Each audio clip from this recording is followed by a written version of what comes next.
سیدہ یا فاطمہ، سیدہ یا فاطمہ۔ اعوذ باللہ من الشیطان اللعین الرجیم، بسم اللہ الرحمن الرحیم۔ قال رسول اللہ صلی اللہ علیہ وآلہ وسلم، من زارا قبری وجبت لہو شفاعتی۔ حضرت محمد مصطفیٰ صلی اللہ علیہ وآلہ وسلم ارشاد فرماتے ہیں کہ جو میری قبر کی زیارت کے لیے آئے گا، میں اسے ضمانت دیتا ہوں کہ میں اس کی شفاعت کروں گا۔ مومنین کرام، نبی کریم نے قبر کی عظمت اور اہمیت اور رفعت اور بلندی اس حدیث کے ذریعے سے ظاہر فرمائی ہے کہ قبر کی اہمیت کیا ہے، قبر کی عظمت اسلام میں کیا ہے، قبر کی افادیت کیا ہے اسلام کے اندر۔ لیکن یہ قبر کسی عام انسان کی قبر نہیں ہے، یہ قبر کسی معمولی شخص کی قبر نہیں ہے۔ جس قبر کے بارے میں نبی کریم نے ارشاد فرمایا ہے، وہ قبر سردار انبیاء کی قبر ہے، وہ قبر سید المرسلین کی قبر ہے۔ آپ اپنی قبر کی اہمیت کو اس سے ظاہر فرما رہے ہیں کہ جس شخص نے بھی میری قبر کی زیارت کی اور میری قبر کی زیارت کی نیت سے یا ارادے سے وہ میری قبر پہ آئے گا تو یقیناً میں اس کی شفاعت کروں گا۔ ظاہر سی بات ہے، اس حدیث سے یہ بات بخوبی ظاہر ہو رہی ہے کہ جو انبیاء ہیں، جو اولیاء ہیں، جو خاصان خدا ہیں، ان کی قبریں عام لوگوں کی قبروں کے زمرے میں نہیں آتی ہیں۔ لہٰذا کہ جو نبی یعنی حضرت محمد مصطفیٰ صلی اللہ علیہ وسلم جن کی قبر کے تعلق سے ان کا یہ ارشاد ہے کہ شفاعت ضمانت بن جاتی ہو، اور وہی نبی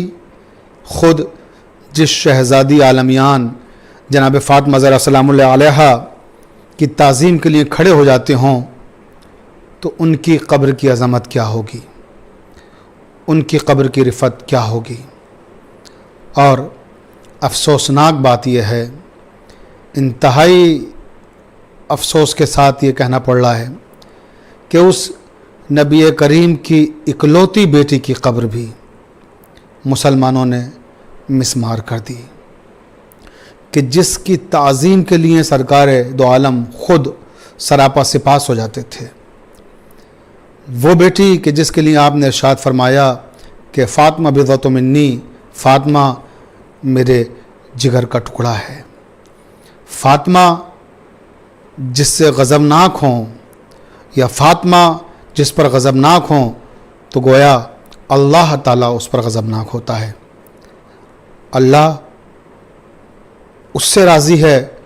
نبی کریم نے فرمایا کہ جس سے میں راضی ہوں، اور میں اس سے راضی ہوں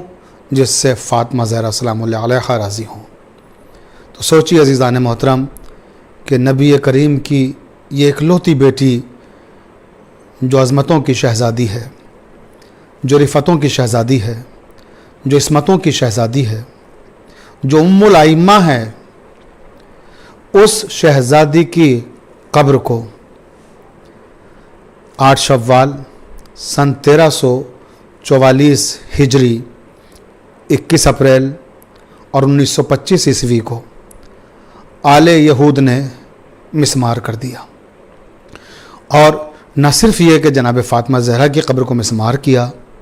وہاں ہمارے دیگر ائمہ کی قبریں بھی تھیں، وہاں امام حسن کی قبر بھی ہے، وہاں امام زین العابدین کی قبر بھی ہے، وہاں امام محمد باقر کی قبر بھی ہے، وہاں امام جعفر صادق کی قبر بھی ہے۔ یہ قبہ اہل بیت کہلاتا ہے، جہاں پر یہ ساری قبریں تھیں، اور ان قبروں کو مسمار کر دیا آل سعود نے۔ بلکہ میں کہتا ہوں کہ یہ آل سعود نہیں، آل یہود ہیں۔ یہ یہودیوں کی روش پہ کام کر رہے ہیں، اور انہی نے اسلام میں تبدیلیاں پیدا کیں، انہی نے اسلامی نظام کو بدلا۔ دراصل یہ مسلمان نہیں بلکہ مسلمانوں کے دشمن ہیں۔ اگر یہ مسلمان ہوتے اور سچے مسلمان ہوتے تو کبھی ایسا کام نہ کرتے کہ جو شریعت میں بھی قابل مذمت ہے اور سماجی سطح پر بھی مذمت کے قابل ہے۔ آپ سوچئے کہ یہ کہتے ہیں کہ قبروں کو مسمار کرنا ضروری ہے، دوسری طرف یہ خلاف قرآن ہے، خلاف حدیث ہے۔ قرآن مجید میں سورہ کہف موجود ہے اور سورہ کہف میں اصحاب کہف کی قبور کا ذکر انتہائی عزت اور احترام کے ساتھ کیا گیا ہے۔ صحیح بخاری میں حضرت محمد مصطفیٰ صلی اللہ علیہ وسلم سے حدیث موجود ہے کہ نبی پاک نے فرمایا کہ میں اپنی ماں کے انتقال کے بعد جب سن شعور کو پہنچے تو ماں کی محبت اور ماں کی ممتا کی تلاش میں اکثر اپنی والدہ کی قبر پہ جاتے، اور صحیح بخاری میں لکھا ہے کہ نبی کریم اعلان نبوت کے بعد بھی اس عمل کو دہراتے رہے، اور جب اپنی والدہ کی قبر پہ جاتے تھے تو گریا کرتے تھے۔ میں نے بنی ہاشم سے جو آپ کے بارے میں فضائل و مناقب سنے ہیں، میں انہیں سن کر اکثر آپ کی یاد کو تازہ کرتا ہوں اور آپ کی جدائی مجھے تڑپاتی ہے، اور یہ کہہ کر اپنی ماں کو، اپنی والدہ کو یاد کر کے بے اختیار گریا فرماتے۔ اس سے دو چیزیں سامنے آئیں، ایک طرف ماں کی قبر کا احترام، دوسری طرف مرنے والوں پر گریا کرنا، مرنے والوں کو یاد کر کے رونا بدعت نہیں ہے، سنت نبوی ہے۔ ہمارے نبی کریم کی یہ سنت ہے کہ جو اچھے لوگ ہیں انہیں یاد کیا جائے ان کے مرنے کے بعد بھی۔ تو میں عرض کر رہا تھا کہ جو آج کا دن ہے 8 شوال، جنت البقیع کے انہدام کا دن، یہ یقیناً ہم شیعان حیدر کرار کے لیے عاشور سے کم نہیں ہے۔ یہ دن وہ ہے جس دن ہمارے دل رنجیدہ ہیں، ہماری آنکھیں اشکبار ہیں، اور یہ وہ دن ہے کہ جسے ہم بھول نہیں سکتے کبھی بھی، اور یہ وہ دن ہے کہ جس دن ہم آل سعود پر جتنی بھی لعنت کریں اتنا کم ہے، اس لیے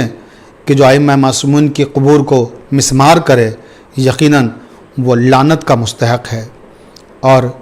جو ام الائمہ جناب فاطمہ زہرا سلام اللہ علیہا کی قبر کو مسمار کرے یقیناً وہ لعنت کا مستحق ہے۔ تو ہم اظہار بیزاری بھی کرتے ہیں آل سعود سے، اور ان پہ لعنت بھی کرتے ہیں کہ جنہی نے ہمارے ائمہ معصومین کی قبور کو مسمار کیا ہے۔ تو میں مومنین کرام سے یہ بھی عرض کرنا چاہتا ہوں اس مرحلے پر پہنچ کر کہ قبرستان جسے جنت البقیع کہا جاتا ہے، دراصل بقیع کے معنی ہوتے ہیں عربی میں باغ کے، ایسی جگہ جہاں بہت سارے درخت پائے جاتے ہوں، تو اسے جنت البقیع جو کہا جاتا ہے اس کا مطلب ہے جنت کا باغ۔ تو آپ دیکھیں کہ جسے جنت کا باغ قرار دیا ہو پیغمبر نے، آج اسے آل سعود نے کس قدر ویران کر رکھا ہے۔ اس کی ویرانی دیکھ کر دل ٹکڑے ٹکڑے ہو جاتا ہے، جگر پاش پاش ہو جاتا ہے۔ آپ جب جناب زہرا سلام اللہ علیہ کی قبر پہ مبارک پر جائیں گے تو آپ دیکھیں گے کہ شہزادی آج بھی غریب ہے، یہ شہزادی آج بھی مظلوم ہے۔ کس قدر غریب ہے، کس قدر مظلوم ہے۔ ایک طرف باپ کا روزہ ہے، وہاں روشنیاں ہی روشنیاں ہیں، دوسری طرف بیٹی کی قبر ہے جو ویران پڑی ہوئی ہے، جو اندھیرے میں ڈوبی ہوئی ہے، جہاں کوئی شمع جلانے والا بھی نہیں ہے، اور جب شمع جلانے کے لیے، چراغ کرنے کے لیے چاہنے والے جاتے ہیں تو انہیں وہاں سے ہٹا دیا جاتا ہے، انہیں درے مارے جاتے ہیں، انہیں تازیانے مارے جاتے ہیں، اور انہیں قبر پر